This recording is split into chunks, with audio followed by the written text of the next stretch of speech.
बर' फरायसा आफादनि 8थि रोंगौथि सायख' आनजाद खुंनायाव नैथि मासि आवग्रिनो हानाय लिपम बर'खौ बरायदों। दुलाराय बर' फरायसा आफादनि बोसोरफ्रोमबो खुंफुंबाय थानाय देग्लायनि 8थि रोंगौथि सायख' आनजाद खुंनायाव तामुलपुर जिल्लानि सिङाव थानाय दारकुसि गामिनि रमनि बर' आरो बासन्ति ब्रह्मनि सेथि फिसाज्ला लिपम बर'आ आसामनि मादावनो नैथि मासि आवग्रिनो हादों। दारकुसि फुंबिलि फरायसालिनि 10 थाखोआव फरायनाय लिपम बर'खौ आरो बिजों फुंबिलि फरायसालिनि गोरायुं आरो फरायसानि बिमा बासन्ति ब्रह्मखौ फरायसालिनि नब्लाङाव मोनसे हाबाफारिनि गेजेरजों तामुलपुर जिल्ला एबसु आरो दारकुसि दखरा एबसुआ बरायदों। मख'नो गोनांदि लिपम ब्रह्मआ सायख' आनजादाव 200 मार्कनि गेजेराव 169 मार्क लाना 84.5 जौखोन्दो लानानै गासै आनजाद होनो हानाय फरायसाफोरनि मादाव नैथि मासि आवग्रिनो हादोंमोन।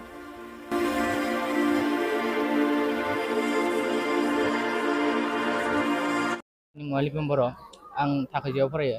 आंनि फरायसालिनि मुङा फुंबिलि सोलोंसालि दारकुसि। गिबियावनो आं आंनि फरायसालिनि मानगोनां गाहाय फोरोंगिरिजों लोगोसे गासै फोरोंगिरि सार मेडाम बिथांमोनखौ साबायखर बावनो सानो। आङो टेलेन्ट सार्चआव नैथि मासिखौ आवग्रिनायाव गोसोखौ मोजां मोनदों। बेवहाय आंजों हेफाजाब होनाय हिसाबै आंनिनो गुरु थामहिनबा आंनिनो आइआ गोबां हेफाजाब होदों। लोगोसे आंनि मानगोनां फोरोंगिरि सार मेडाम बिथांमोनाबो गोबां हेफाजाब होदों। आंनि फरायनायनि बिथिङाव बुंनो थाङोब्ला आंनि फरायनाया सानसेयाव 8 घन्टासो जायो। आं फैबाय थानाय मेट्रिक आनजादाव 90नि सायाव लाखिनो सानदों।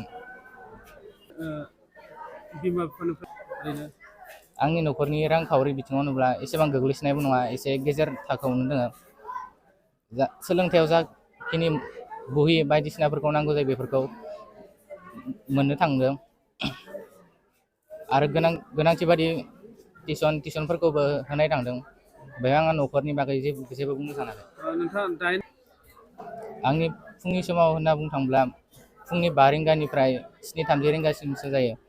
ओमफ्राय बेलासे 1.5 घन्टासो जायो। ओमफ्राय हरनि समाव 5 रिंगासोनिफ्राय 11 रिंगासिम जायो। बेनि गेजेरावनो गिबियाव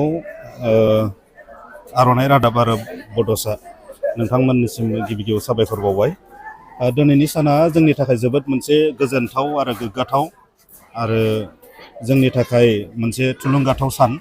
मानोना दुलाराय बर' फरायसा आफादजों खुंजानाय 8थि मिरु रोंगौथि सायख' आनजाद, बे आनजादाव तामुलपुर जिल्ला दुलाराय बर' फरायसा आफादनि बेन्दोङाव थानाय दारकुसि ओनसोलनि फुंबिलि सोलोंसालिनिफ्राय लिपम बर' बिथाङा 200नि गेजेराव 169 84.5 जौखोन्दो लानानै बिथाङा नैथि टपआव उथ्रिसार जानो हादों आरो बिथांखौ जोङो दिनै बिथांमोननि फरायसालियाव फैनानै बरायफैबाय आरो आसा खालामदों बिथाङा फैबाय थानाय समाव बिनिफ्राय आरोबाव साबसिन मोजां फिथाइ जोङो रिजाल्ट खालामनो हागोन बा देरहासार जानो हागोन बा मोनफ्रोमबो आनजादाव बिथाङा देरहालांबाय थानो हागोन आरो बिथाङा बर' हारिनि थाखाय सासे अलंबार जाहैनो हायो।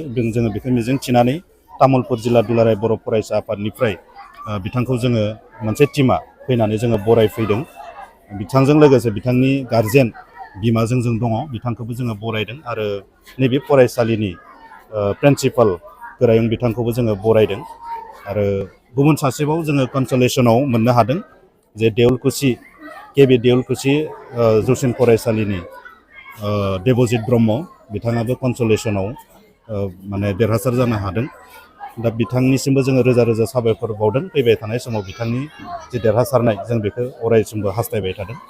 तामुलपुर जिल्ला हिसाबै जोंहा माने तामुलपुर जिल्लानिफ्राय गासै क्लास 10आव 411 फरायसाफ्रा जोबोद गोजोननाय मोन्दों। आंनि बे समाव ओरैबायदि गोजोननाय मोन्दों माने फोरमायस' हाया।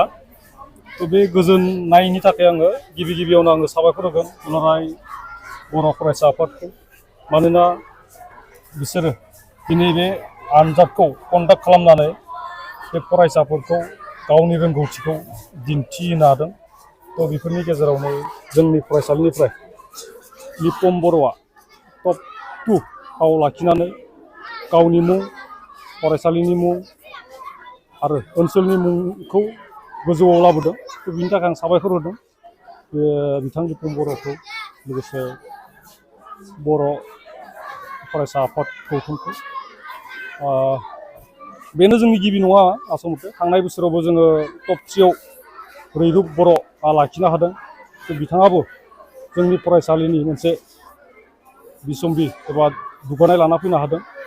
बेफोरनि अनगाबो जोंहा मेट्रिक आनजादावबो जोंहा मोजां रेकर्ड दङ।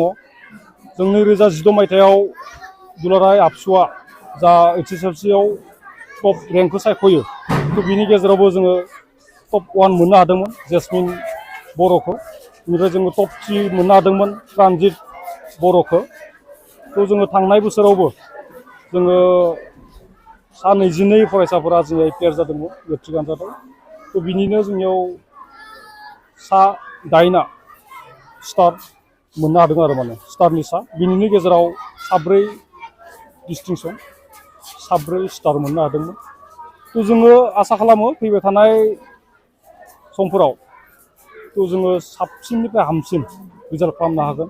आरो बेनि थाखायनो जोंनि गासै फोरोंगिरि आरो SMDC आरो दखरा दुलाराय बर' फरायसा आफाद जोंनि खाथियावनो दङ दारखुसि। बिथांमोननि नंगौ गमामायैनो जोङो गभर्नमेन्टफोर बायदि जोङो प्राइभेट स्कुला माबा मोना जोङो फान्ड मोना। थेवबो जोङो मोनसे फान्ड मोननो हादों जोङो मोननैसो फान्ड मोननो हादों मोननैसो जेरै जोङो MP नि फान्ड मोनसे मोननो हादों। नैबे जोंना बे न'आ खोलानि न'आ MP निनो बिस्वजित सारमोन बे राज्यो सभानि MP मोन। बेनिफ्राय जोङो बारग' EM देबेन सारनिफ्रायबो जों मोननो हादों एसे अनसुंथाइ। दा जोङो गुबुन जा सरकारफ्रा जोंखौ खुंगासिनो दं BTARखौ नङा होमबा। दा बिनिफ्राय जोङो लुबैदों जे एसे कनस्ट्राक्सनखौ एसे होयोब्ला जोङो बेखौ एसे आपग्रेड खालामनानै लानो हागोन। मानोना जोङो बिराद खम मान्थलि डिउसआव जोङो खम मान्थलि एडमिसनाव जोङो फरायसाफोरखौ फरायनायनि स्कपखौ होदों।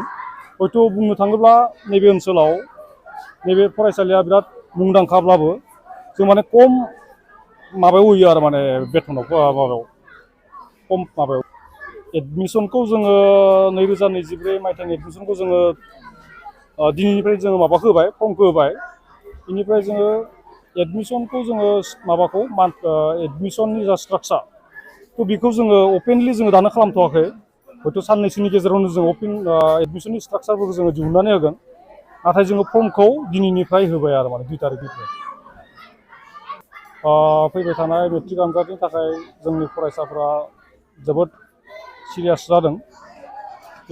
आं आसा खालामो फैबाय थानाय मेट्रिक आनजादाव हयथ' डिस्टिंसन 90+ बा 90+ बारगोन आरो आंनि आसा आरो माने बेफोर